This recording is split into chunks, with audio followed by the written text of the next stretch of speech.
Siang semuanya.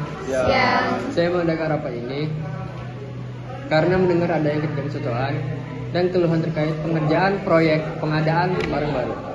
Mari kita bicarakan secara terbuka, sopan, dan jujur agar masalahnya jelas. Siapa yang ingin menyampaikan pendapatnya? Baik, terima kasih Pak. Saya sebagai bagian keuangan merasa terbebani atas tugas ini. Saya harus menyusun, menghitung dan mendata semua data tentang keuangan. Sementara saya merasa rekan kerja tidak terlalu banyak memberikan data yang diperlukan, sehingga pekerjaan saya terhambat dan terbebani. Mohon maaf, tapi saya juga memiliki tanggung jawab yang besar di bagian produksi. Saya harus memastikan standar kualitas terjaga dan jadwal produksi tidak terlewatkan. Masalahnya, instruksi yang saya terima sering berubah-ubah dan tidak ada pembagian tugas yang jelas di antara bagian tersebut. Jadi saya bingung mana yang harus didahulukan. Saya juga merasakan hal yang sama. Di bagian pemasaran, saya butuh data harga dan spesifikasi barang yang pasti untuk menyusun rencana promosi. Namun, informasi dan bagian lain sering terlambat disampaikan, sehingga saya tidak bisa bekerja maksimal dan takut hasilnya tidak sesuai target. Benar, sebagai administrasi, saya seharusnya mencatat semua proses dan dokumen. Tapi karena tidak ada koordinasi yang baik, ada data yang terlewat, ada yang ganda, dan akhirnya berujung pada kesalahan pendataan. Ini jelas merugikan pekerjaan kita bersama. Kalau saya lihat, inti dalam permasalahan kita ini belum ada pembagian tanggung jawab yang jelas, miskomunikasi kita belum lancar, dan keterlambatan pembagian data. Apa mungkin itu permasalahan inti dari kita saat ini? Tepat sekali.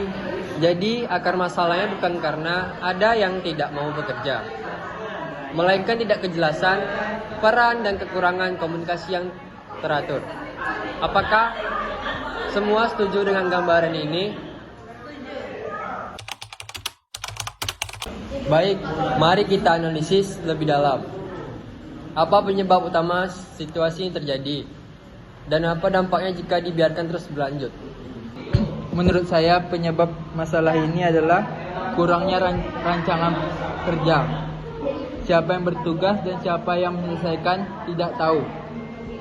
Dan kapan batas waktu yang ditetapkannya. Selain itu, kita juga jarang mengadakan pertemuan singkat untuk melaporkan perkembangan pekerjaan. Jika ada kendala, seringkali disimpan sendiri atau disampaikan di saat-saat terakhir, sehingga tidak ada waktu untuk memperbaikinya. Dampaknya cukup terasa, pekerjaan menjadi tidak efisien, seringkali terjadi kesalahan. Waktu pengerjaan menjadi lebih lama dari jadwal, dan yang paling penting, suasana kerja menjadi kurang nyaman dan saling curiga antar rekan kerja. Belum lagi risiko kerugian perusahaan. Jika data tidak akurat atau barang terlambat disiapin, ini bisa berdampak pada kepercayaan pelanggan dan bahkan menimbulkan kerugian finansial bagi kita semua.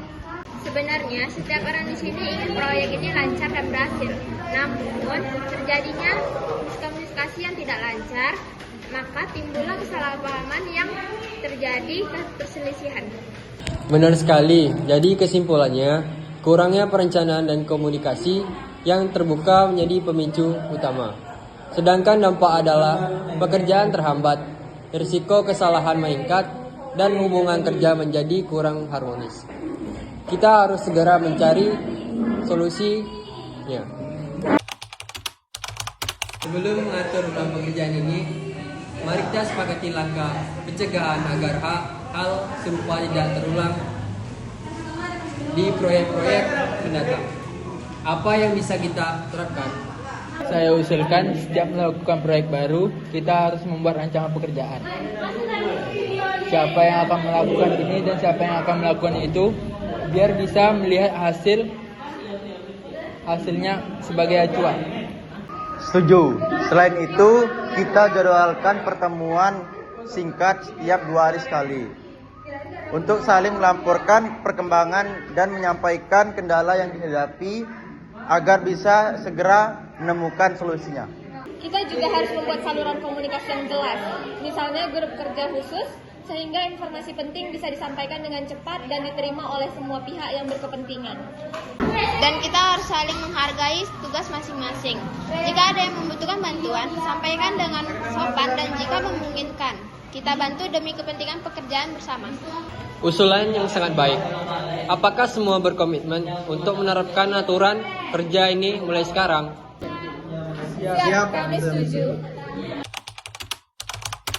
Baiklah, sekarang kita susun pembagian tugas yang jelas dan adil untuk proyek ini. Mari kita sepakati bersama. Saya akan bertugas menyusun anggaran, memeriksa layanan biaya dan menyusun laporan keuangan secara berkala. Dan saya akan memberikan data selambat-lambatnya 1 hari setelah kerja. Saya bertanggung jawab memastikan spesifikasi barang sesuai standar, mengawasi proses pengadaan dan melaporkan setiap barang. Saya akan menyampaikan rincian teknis paling lambat 2 hari sekali. Tugas saya menyusun strategi pemasaran dan estimasi permintaan pasar berdasarkan data yang diterima. Saya akan memberikan masukan terkait kebutuhan pasar agar barang yang disampaikan sesuai keinginan pelanggan. Saya akan mencetak semua dokumen, mengarsipkan data, dan membuat ringkasan perkembangan proyek setiap minggu agar mudah dilacak oleh semua pihak. Peran saya mengatur jadwal pengiriman, memeriksa ketersediaan barang, dan memastikan barang sampai tepat waktu. Saya akan berkoordinasi dengan Pandi dan Atta dengan ketersediaan barang. Baik, pembagian ini jelas dan saling terhubung. Batas waktu penyelesaian seluruh tahap adalah 1 minggu ke depan. Apakah ada yang merasa keberatan atau ada hal yang ingin disampaikan? Tidak ada, kami setuju dengan kesepakatan ini. Baik, kesepakatan ini akan saya catat dan bagikan secara tertulis. Mari kita kerjakan dengan tanggung jawab dan saling mendukung. Terima kasih semuanya. Bagaimana perkembangan proyek kita setelah ada kesepakatan baru ini? Apakah berjalan lebih lancar? Jauh lebih baik, data yang ditulis disampaikan tepat waktu dan saya menyusun laporan tidak terburu-buru dan rapi. Beban kerja menjadi lebih teratur. Saya juga lebih jelas apa yang harus saya kerjakan. Jika ada hal yang kurang jelas, saya bisa langsung bertanya dan mendapatkan jawaban dengan cepat. Proses pengadaan berjalan sesuai rencananya. Informasi yang saya terima lengkap dan akurat, sehingga saya bisa menyusun strategi pemasaran dengan matang dan sesuai target yang diharapkan. Pencatatan menjadi lebih rapi karena semua data disampaikan secara teratur dan lengkap. Tidak ada lagi dokumen yang terselip atau hilang. Koordinasi dengan bagian lain berjalan lancar sehingga jadwal pengiriman bisa diatur dengan baik dan barang siap disalurkan sesuai dengan waktu yang ditentukan. Bagus sekali. Pelajaran penting yang bisa kita ambil dari pengalaman ini. Komunikasi yang terbuka dan teratur adalah kunci utama agar pekerjaan di kantor berjalan dengan lancar dan tidak menimbulkan kesalahpahaman. Pembagian tugas yang jelas dan sepakati oleh bersama membuat setiap orang tahu tanggung jawabnya dan bisa bekerja secara efektif. Menyelesaikan perselisihan dengan kepala dingin dan musyawarah akan menghasilkan solusi yang menguntungkan semua pihak dan kemajuan pekerjaan. Saling menghargai dan bekerja sama antara rekan kerja akan membuat suasana kerja menjadi lebih nyaman dan hasil pekerjaan menjadi lebih maksimal. Setiap masalah dalam pekerjaan pasti ada jalan keluarnya, asalkan kita mau berkomunikasi dengan baik dan berpegang teguh pada kesepakatan yang telah dibuat. Tepat sekali. Semoga pengalaman ini membuat kita semakin kompak dan profesional dalam bekerja. Terima kasih atas kerjasamanya yang baik.